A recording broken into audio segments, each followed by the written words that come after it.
All right, everybody, so just got done with the Toyota Series event last week. Had a great third place finish. Couldn't be happier with the event because during practice I thought I was really just going to bomb that event. I had nothing solid going on and just had to kind of figure it out during the tournament. So it ended up working out, and I had to do a lot of different things to catch those fish. I fished both shallow, I bed fished, I flipped, and I also fished ledges, which were the majority of the fish that I ended up weighing by day 2 and day 3.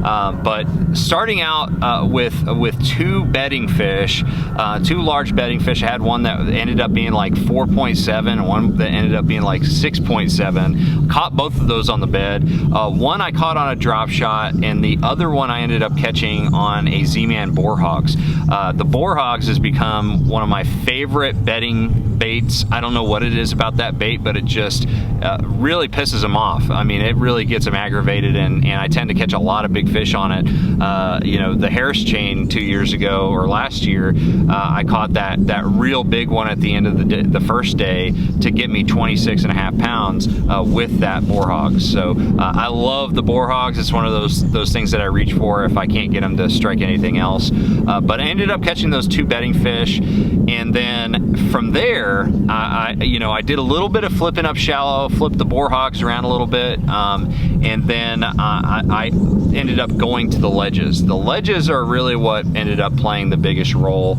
and the bait that really caught the most fish last week, because I really had to get those fish to react. I mean, I could throw the entire arsenal that I've got in this boat at them, but and they might tap at a bait, you know, they might react to a bait, but if it didn't have, you know, sharp, sticky treble hooks on it, they weren't going to eat it. So this Strike King 5XD ended up being the bait that I used. I actually caught all of my crankbait fish on this one crankbait. Got it unstuck a couple times, but the biggest key for this crankbait was changing out the hooks from the stock hooks to the Hayabusa 930, the TBL 930s. The size 2 was the size that I used, and I really like the ones that have the NRB coating on it because it makes them even easier to hook the fish. But I used both the black nickel and the NRB coating because I was going through a lot of these hooks because I wanted to make sure that they were perfectly sharp,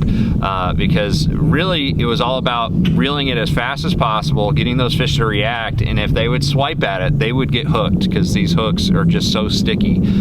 So that was the bulk of my tournament right there on the ledges was the 5XD. And I was throwing the crankbait on a 12-pound test Seagar and VizX line, and used it on the new 7.3 heavy composite all-purpose series from Fitzgerald. This is my new favorite deep cranking rod. I think it's just the perfect blend of you know, flex and also backbone, and just overall sensitivity. So I really love this crankbait rod, and I'm not a big believer in fiberglass or composite rods, to be honest, but this one right here I absolutely love, and I think it's just the perfect action, especially for a deep diving crankbait. So I also use the VLD10 in the 6.5-to-1 gear ratio, and so that was my cranking gear, and I probably caught, you know, 80% of the fish that I weighed in on that rig. It caught a lot of the biggest fish, and also a lot of my limit fish too.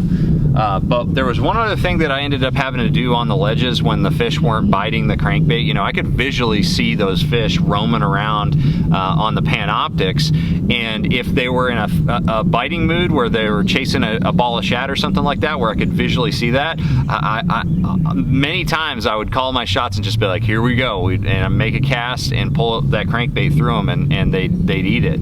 But in those situations where they were maybe just milling around, they weren't really active, they weren't eating the crankbait anymore, I would throw a little shaky head, and I was using a big TRD from Z-Man with the 3/16 ounce shaky heads, both green pumpkin, and just crawling that on the bottom. I was using a 7.2 medium heavy Versa Series spinning rod, and of course my S4000 spinning reel spooled with Seagar Smackdown. I always use the Seagar Smackdown 20-pound braid main line, and then 12-pound test Seaguar Gold label. So that was the rig for the shaky head, and that is pretty much the entire breakdown for that event and all the tackle that I used. But overall, really only lost a couple of fish that would have helped, and just didn't get a real big bite to get me that win. But 3rd place, man, I'm super stoked on that. So anyways, that's the tackle that I used. If you're out on Chick, give this stuff a try, and I'm gonna see you out on the water. Take care.